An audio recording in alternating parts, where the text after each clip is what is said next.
खबरों की शुरुआत इस वक्त की बेहद अहम खबर के साथ करेंगे। सुप्रीम कोर्ट ने वैक्सीन के हवाले से मरकजी हुकूमत की पॉलिसी को दुरुस्त करार दिया है, लेकिन यह भी वाज़ेह किया है कि किसी फर्द को वैक्सीन लेने के लिए मजबूर नहीं किया जा सकता। वैक्सीन ट्रायल डेटा आम करने और कोरोना से बचाव के लिए टीके के लुजूम को गैर आईनी बताने वाली अर्जी पर अदालत में समाअत हुई। अर्जी पर समाअत करते हुए जस्टिस एल नागेश्वर राव ने हुकूमत की मौजूदा टीकाकारी पॉलिसी पर इत्मीनान का इजहार किया। अदालत ने रियासती हुकूमत को टीका न लगवाने वालों के लिए लगाई गई पाबंदियों को हटाने के लिए कहा।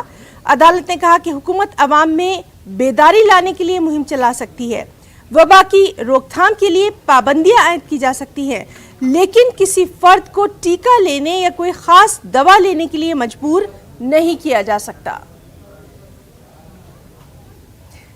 दिल्ली से हमारे साथ इस वक्त मौजूद हैं हमारे साथी सुशील पांडे। सुशील, बेहद अहम ये बात आज जो सुप्रीम कोर्ट ने कही है वैक्सीन के हवाले से, आपसे इस पूरे मामले पर तफसीलात चाहेंगे।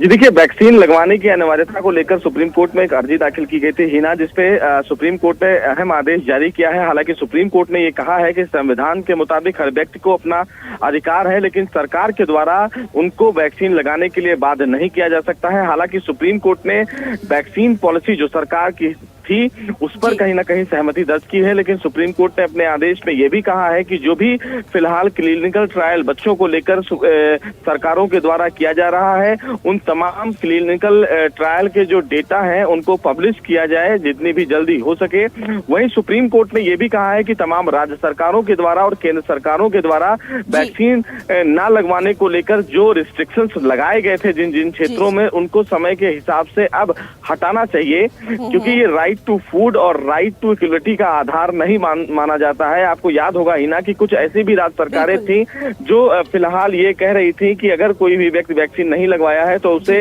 राशन नहीं मिलेगा, या कुछ ऐसे भी स्कूल थे जहां पर बच्चों को फिलहाल एंट्री नहीं दी जाती थी, जिस पर सुप्रीम कोर्ट ने ये कहा है कि ऐसा कोई आदेश राज्य सरकारों के द्वारा अगर जारी किया गया है तो उसको समय के मुताबिक फिलहाल विड्रॉ किया जाए। वहीं सुप्रीम कोर्ट ने ये कहा है कि कोरोना महामारी को लेकर सरकार के द्वारा जो नियम बनाए गए हैं उन नियमों को सरकार अपने हिसाब से बढ़ा सकती है और घटा सकती है, लेकिन किसी भी व्यक्ति को बाध्य नहीं कर सकती है कि वो व्यक्ति सरकार के इस वैक्सीन को ले। तो सुप्रीम कोर्ट का ये फैसला कहीं ना कहीं उन तमाम लोगों के लिए एक बड़ी राहत भी है जिन पर फिलहाल जबरन वैक्सीन लगाए जाने का प्रेशर बनाया जाता था। सुप्रीम कोर्ट ने कहा है कि व्यक्ति विशेष का ये अपना अधिकार है कि वो राज्य सरकार या केंद्र सरकार के द्वारा जो वैक्सीन लगाया जा रहा है उसको लगवाए या फिर वो ना लगवाए।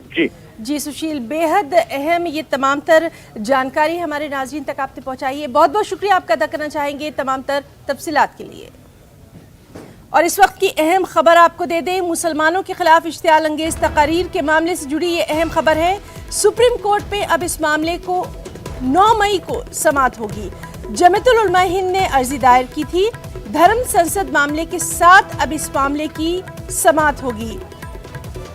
ये मामला धर्म संसद मामले से जुड़ा हुआ है, यानी मुसलमानों के खिलाफ इश्तियाल अंगेज तकारीर का मामला। तो इसी पर अदालत ने कहा है कि ये मामला धर्म संसद मामले से जुड़ा हुआ है और अदालत की निगरानी में इस मामले की जांच की अपील की गई थी।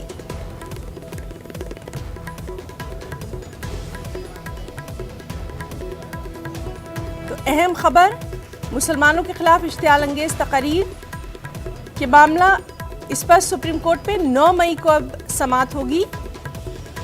साथ ही धर्म संसद मामले के साथ इस मामले पर समाअत होगी। जमीयतुल उलमा हिंद ने इस सिलसिले में अर्जी दायर की थी।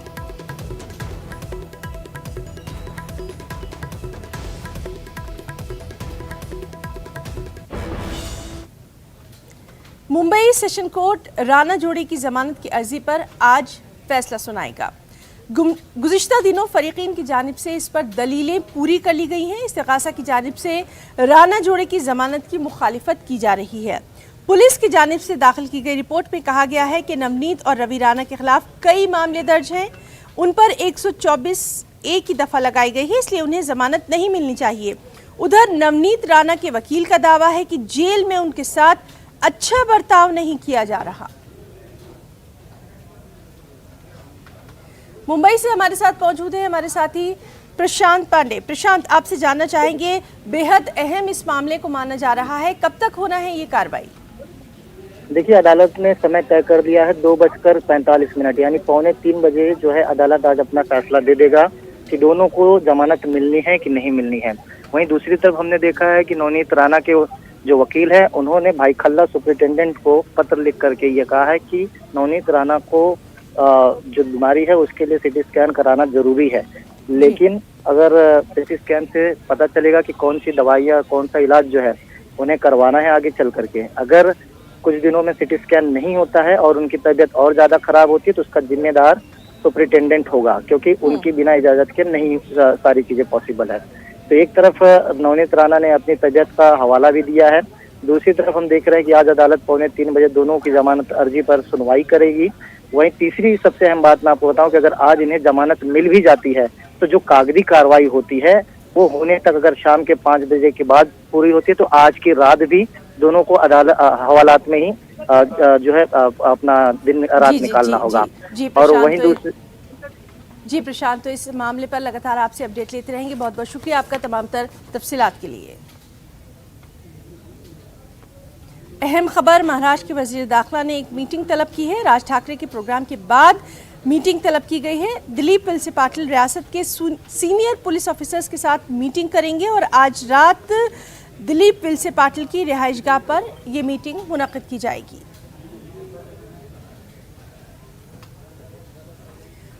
और वहीं राज ठाकरे की तकरीर मामले में औरंगाबाद के पुलिस कमिश्नर का बयान भी सामने आ गया है। उन्होंने कहा कि राज ठाकरे की तकरीर की जांच होगी। पुलिस ने राज ठाकरे की मुकम्मल तकरीर की वीडियोग्राफी कराई है। पुलिस कमिश्नर का कहना है कि वीडियो में काबिले एतराज बात सामने आने पर केस दर्ज किया जा सकता है। और औरंगाबाद में राज ठाकरे ने क्या कुछ कहा था, इस पर एमआईएम का क्या कुछ रद्द-ए-अमल रहा, आइए आपको दोनों दिखाते हैं।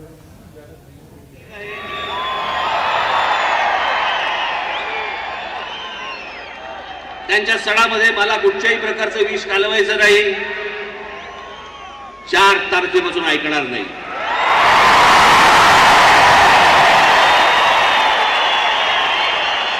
माझी महाराष्ट्रातल्या सर्व तमाम हिंदू बांधवांना भगिनींना माझी विनंती आहे, हात जोडून विनंती आहे, जिथे जिथे यांचे लाऊडस्पीकर लागतील त्यांच्या समोर दुप्पट आवाजाने तिथे हनुमान चालीसा तुमची लागली पाहिजे।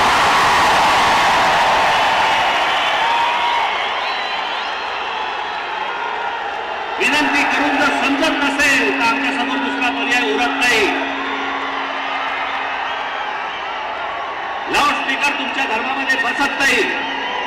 अल्टीमेटम है तो सरकार को देखना है, उसके अंदर कोई भी आएगा कोई भी खड़े रहेगा, उसके अंदर हो सकता है कि कल के दिन हम अगर कोई अल्टीमेटम अगर दे डाले तो वो अल्टीमेटम का क्या होगा। ये मुल्क जो है वो कानून के हिसाब से चलेगा। कानून के हिसाब से मतलब जिस संविधान के अंदर जितना इख्तियार दिया गया है उसके हिसाब से चलेगा। मोदी जी के मर्जी के हिसाब से नहीं, अमित शाह के मर्जी के हिसाब से नहीं, राज ठाकरे के मर्जी के हिसाब से नहीं चलेगा। कानून है और जो कानून उनके लिए है वही कानून मेरे लिए है। और अगर उनकी ज़बान के ऊपर अगर पुलिस खामोश रहेगी तो कल हमारे मुंह में भी ज़बान है, हम भी उस ज़बान का इस्तेमाल करेंगे। और एमएनएस के कारकुन रह चुके एडवोकेट शान इलाही ने कहा है कि ऐसे माहौल से नौजवानों को दूर रखिए जिससे कि नफरत पैदा हो। शान इलाही का कहना है कि नफरत का माहौल बनाकर नौजवानों को उनकी तालीम से ही दूर किया जा रहा है। इस तरह आपने कल देखा कि राज ठाकरे जी की औरंगाबाद में एक सभा थी, उस सभा में राज ठाकरे जी ने खुला चैलेंज किया कि जे हो दिया सेल हो दिया एक वेड़ा, अतः जो होएगा देख लेंगे। मतलब अब तुम जाओ और जो करना है वो करो, हम देख लेंगे। मतलब मस्जिद के सामने जाके 4 तारीख को जो अल्टीमेटम दिया है। मैं राज ठाकरे जी से कहता हूं, मैं आपका एक छोटा सा कार्यकर्ता बहुत वक्त पहले रह चुका हूं, 9 साल आपकी पार्टी में काम किया। मैं आज एडवोकेट हूं, प्रैक्टिशनर एडवोकेट हूं।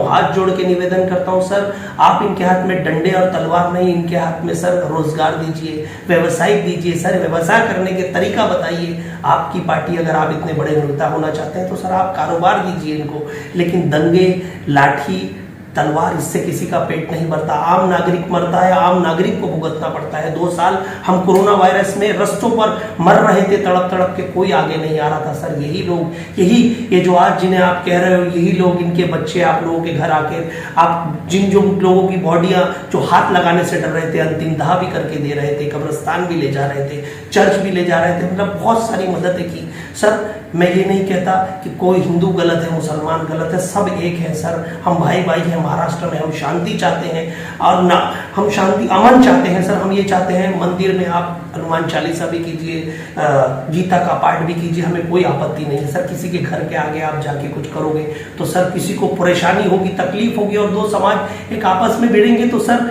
तो ये एक दंगल का माहौल क्रिएट होगा सर। मेरा हाथ जोड़ के निवेदन है, आप अपने शब्दों को वापस लीजिए। आपसे रिक्वेस्ट है कि इससे किसी का पेट नहीं भरेगा, कार्यकर्ता मरता है, कार्यकर्ता।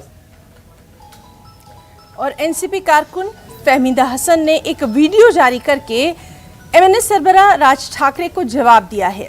फहमीदा हसन ने कहा कि नवरात्रि और गणपति पर हम लाउड स्पीकर के बीच में ही नमाज पढ़ते हैं, तो फिर हनुमान चालीसा के लिए 10 मिनट देने में कोई हर्ज नहीं है। आ जाने दो उन्हें हनुमान चालीसा पढ़ने के लिए, हमें कोई किसी से दिक्कत नहीं होनी चाहिए। वो अपना मजहब देखे, हम अपना मजहब देखेंगे। हमारा ईमान इतना खोखला तो नहीं है कि 10 मिनट के हनुमान चालीसा से गड़बड़ा जाए।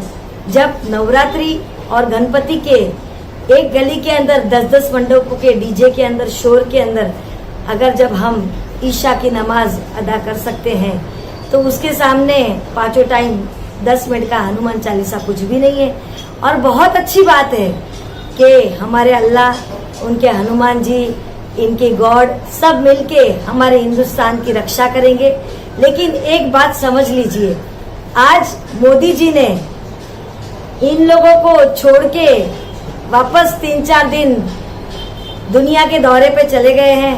वैसे ही राज ठाकरे जी ने 1 तारीख को औरंगाबाद में ऐलान करके वो तो अयोध्या चले जाएंगे। उसके बाद क्या, हमारी नई पीढ़ी की जनरेशन को पढ़ने नहीं देना है। हमारी नई पीढ़ी की जनरेशन पढ़ेगी तो काम मांगेगी ना, उनको यही नफरतों में उलझा के रखना है। तो मैं तमाम लोगों के लिए भी ये दुआ करूंगी कि अल्लाह हमें इन आजमाइशों से पार होने की तौफीक दे, अल्लाह हमें सब्र दे और अल्लाह सबकी हिफाजत करे। आने दो उन्हें हमारे वहाँ प्यार लेने, मोहब्बत लेने और सिवैयाँ खाने के लिए। हम भी बैठ के साथ में सुनेंगे हनुमान चालीसा। और मध्य प्रदेश में लाउड स्पीकर से होने वाली अजान और मसाजिद के सामने लाउड स्पीकर पढ़ने के मामले को लेकर सियासत कम होने का नाम नहीं ले रही है। भोपाल रुकने पार्लियामेंट साध्वी प्रज्ञा ने सुबह के वक्त मसाजिद से होने वाली अजान को संतों की इबादत में खलल से ताबीर किया। वहीं कांग्रेस ने साध्वी के बयान की मुखालिफत की, जबकि मध्य प्रदेश जमीयतुल उलमा ने लाउड स्पीकर से होने वाली अजान को लेकर इश्तियाल अंगेजी को सियासत का हिस्सा करार दिया। जमीयतुल उलमा का कहना है कि लाउड स्पीकर का इस्तेमाल सिर्फ मुसलमान ही मसाजिद में नहीं करते, बल्कि तमाम मज़ाहिब की इबादत गाहों में इसका इस्तेमाल होता है। जमीयतुल उलमा ने लाउड स्पीकर के इस्तेमाल को लेकर मरकजी और सूबाई हुकूमत से कानून बनाने का भी मुतालबा किया। साधु सन्यासी सुबह प्रातः भगवान का स्मरण करते हैं, ध्यान साधना करते हैं। हमारे जो सभी सनातनी हैं वो समय समय पर अपनी जो पूजा है वो करते हैं, ध्यान करते हैं, साधना करते हैं हर तरह से, लेकिन किसी को डिस्टर्ब नहीं करते, किसी को तकलीफ नहीं देते। और जिस पद्धति में, पूजा पद्धति में अगर किसी को कष्ट पहुंचाने का या कोई षड्यंत्र पूर्वक किसी काम को करने का उद्देश्य लेकर के कोई किसी प्रक्रिया को करता है, वो अशुद्ध है, बेईमानी है, षड्यंत्र है और एकदम गलत है। या आस्थाओं को लेकर या लाउड स्पीकर को लेकर मैं मानता हूं कि इस तरह की भावना जो देश में बनाई जा रही है, इसमें देश का भला नहीं हो सकता। हनुमान चालीसा का पाठ जरूरी है, मैं भी रोज करता हूं। रोज का मेरी आस्था का विषय है, जिसने लाउड स्पीकर से करना, हमारे सुंदरकांड होते हैं जगह जगह, जिसमें सुंदरकांड के साथ हम हनुमान चालीसा भी पढ़ते हैं। बजरंगबली सब पे आशीर्वाद रखें, मानव पे रखें, सृष्टि पे रखें। वो इसलिए नहीं करी जाती कि किसी को मारे और किसी को बनाए। मैं मानता हूँ किसी भी प्रकार का इस तरह का कुप्रबंध जिससे कि समाज में विघटनता आए वो समाज और देश के हित में नहीं हो सकता। पर हनुमान चालीसा लाउड स्पीकर पे पड़े, इसमें कोई रोक टोक नहीं होनी चाहिए। देखिए, हमारा मुल्क सेकुलर मुल्क है और हमारे मुल्क में हर मज़हब के लोग यहाँ रहते हैं। मंदिर, मस्जिद, गुरुद्वारे और सब मज़हबों में सारी चीज़ें होती आई हैं। जब लाउड स्पीकर नहीं था तो कोई भी इस्तेमाल नहीं करता था। अब जब लाउड स्पीकर आया तो सब लोग इस्तेमाल कर रहे हैं। और कुछ लोग ये कह रहे हैं कि अजान जो है वो अल्लाह को सुनाने के लिए होती है। अल्लाह को सुनाने के लिए अजान नहीं होती है।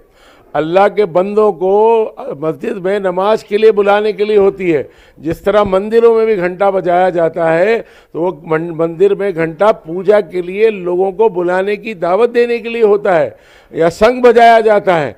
तो मंदिरों में भी सुबह आरती होती है, शाम को आरती होती है, सब मंदिरों में होती है। और इस वक्त माइक पर ही होती है लाउड स्पीकर। अजान तो मोहल्ले के लोगों को, क्योंकि अजान का टाइम बदलता रहता है। कुछ नमाजों में टाइम सूरज के हिसाब से होता है, तो उसके लिए ज़रूरी होता है कि लोगों को ये इत्तला हो जाए कि टाइम बदल चुका है। क्योंकि अपने देश में सुबह एक ही समय में सूरज नहीं निकलता, एक ही समय में नहीं डूबता। तो हमारी जो नमाजें होती हैं वो सूरज निकलने से पहले होती हैं, शाम को। तो अजानों के वक्त हर 2-4 दिन में कभी कभी कुछ नमाजों के बदलते रहते हैं।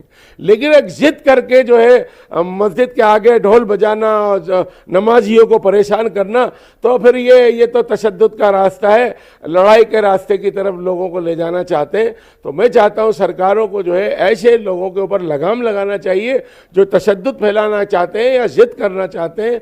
कोई भी तबका हो, जिद नहीं करना चाहिए। मस्जिदों में भी ये अजानें होती है, मंदिरों में भी आरती होती है, सब होता है। और उसका नियम एक सबके लिए बनना चाहिए। सिर्फ मुसलमानों को टारगेट करना ये ठीक बात नहीं, हम इसकी मजम्मत करते। वक्त है एक छोटे से ब्रेक का, चल लौटेंगे।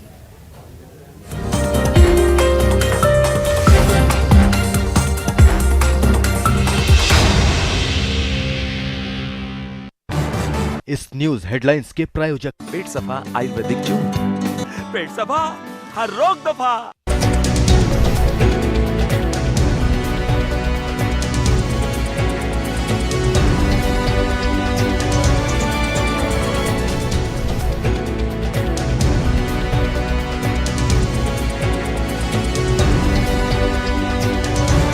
इस न्यूज हेडलाइंस के प्रायोजक पेट सफा आयुर्वेदिक चूर्ण।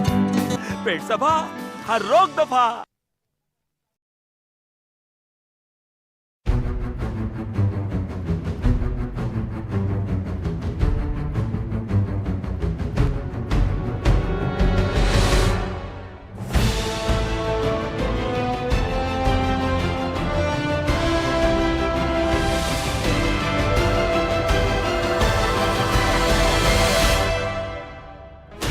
$16 channels, 15 languages, 26 states, 1,200 plus reporters, 66.9 crore viewers. India's largest news network, News 18 Network.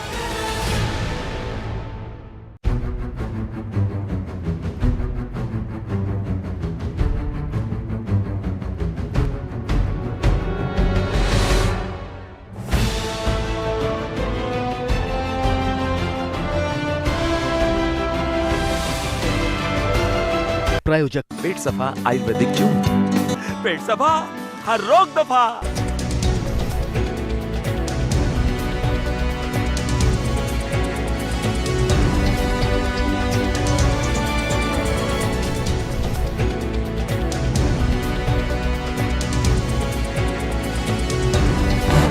इस न्यूज हेडलाइंस के प्रायोजक पेट सफा आयुर्वेदिक चूर्ण। पेट सफा, हर रोग दफा।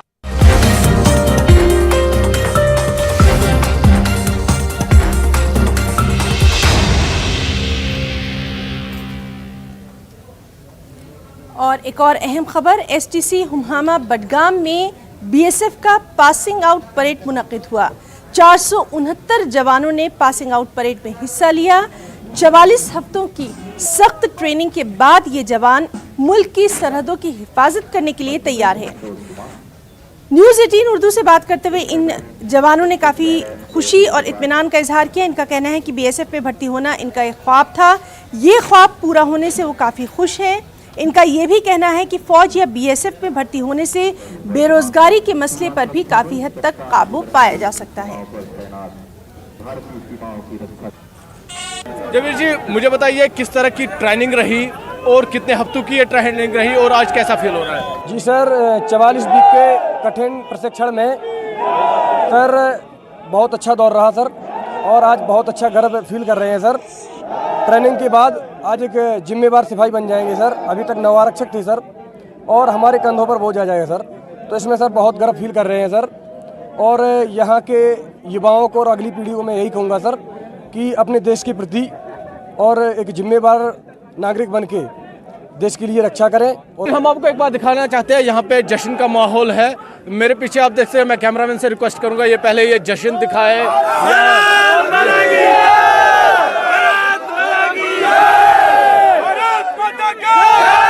गोरखपुर से बहुत अच्छा फील हो रहा है सर, हमको ट्रेनिंग मिला, बहुत अच्छा महसूस कर रहे हैं सर। आज हम लोगों का पासिंग आउट परेड है सर, बहुत अच्छा महसूस हो रहा है सर। मेरा नाम आरिफ खान है और आज कठिन परिश्रम और 44 वीक के कठिन परिश्रम के बाद हमें यह दिन हासिल हुआ है, और हमें आज बहुत खुशी हो रही है इस दिन को देखकर। जिस दिन का हमें इंतज़ार था वो घड़ी आ गई है, और हम एक जिम्मेदार नागरिक बनने जा रहे हैं, और हमें आज नवारक्षक से आरक्षक का दर्जा प्राप्त हो रहा है। हमें और हमारे सहयोगियों को आज बहुत खुशी है, बहुत अच्छा महसूस हो रहा है आज हमारे परिवार वालों को भी और हमारे साथियों को। मुझे गर्व महसूस हो रहा है, बहुत ज़्यादा अच्छा लग रहा है बहुत। आज हम एक भारत माता की सर, ये तो बचपन से ही सपना था कि सर फोर्स में जा कर के और एक जिम्मेदार नागरिक बने, फोर्स मेंबर से बने। आने वाली पीढ़ी को बताने की जरूरत नहीं है, जो इस समय ट्रेंड है ना, सब सारे खून जोश से भरे हुए हैं, ठीक है। इसी बस यही पैगाम देना चाहता हूँ कि आप अपना फिजिकल को बहुत ही अच्छा रखिए और आने वाली पीढ़ी में देश की सेवा करिए। और इस वक्त की बेहद अहम खबर दिल्ली से है। ये बड़ी खबर, निजामुद्दीन मरकज में वाक़ बंगले वाली मस्जिद को खोलने की इजाज़त दी गई है। दिल्ली हाई कोर्ट ने निजामुद्दीन मरकज में वाक़ बंगले वाली मस्जिद को खोलने की इजाज़त दी है। 14 अक्टूबर तक बंगले वाली मस्जिद को खोलने की इजाज़त दी गई है। तो बेहद अहम खबर दिल्ली से, निजामुद्दीन मरकज में वाक़ बंगले वाली मस्जिद को 14 अक्टूबर तक खोलने की इजाज़त दी गई है।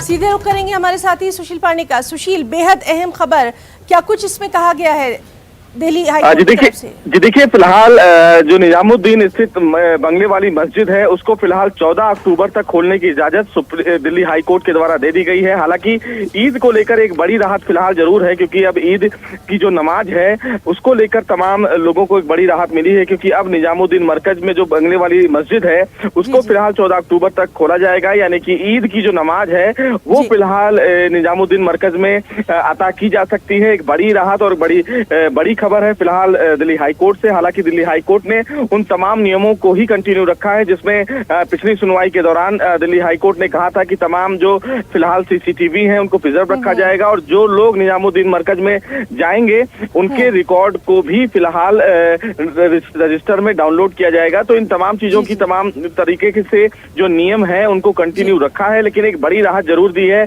दिल्ली हाई कोर्ट की, क्योंकि तमाम लोग ये चाह रहे थे, यानी कि दिल्ली वक्फ बोर्ड की तरफ से ये मांग की जा रही थी कि ईद को लेकर भी मस्जिद खोला जाए। तो मस्जिद पहले खोला जा चुका था, लेकिन रिस्ट्रिक्शंस जो थी वो बरकरार रखी जाएगी, और 14 अक्टूबर तक जो भी प्रेमिसेस खुले रहेंगे मरकज के वो एज इट इज रहेंगे। जो ईद की नमाज है वो वहां पर अता की जा सकती है, ऐसा दिल्ली हाई कोर्ट ने अपने आदेश में कहा है। जी सुशील, बहुत बहुत शुक्रिया आपका तमाम तर जानकारी के लिए।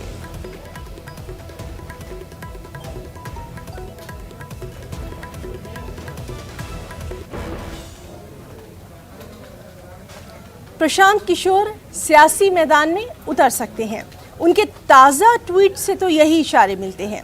प्रशांत किशोर ने लिखा है कि जमहूरियत में बामायने शराकतदारी और अवाम दोस्त पॉलिसी साजी में मदद करने की मेरी तलाश उतार चढ़ाव से पुर रही है। अब मसाइल स्वराज के रास्ते को सही तरीके से समझने के लिए रियल मास्टर्स यानी अवाम के बीच जाने का वक्त आ गया है, और इसकी शुरुआत बिहार से होगी।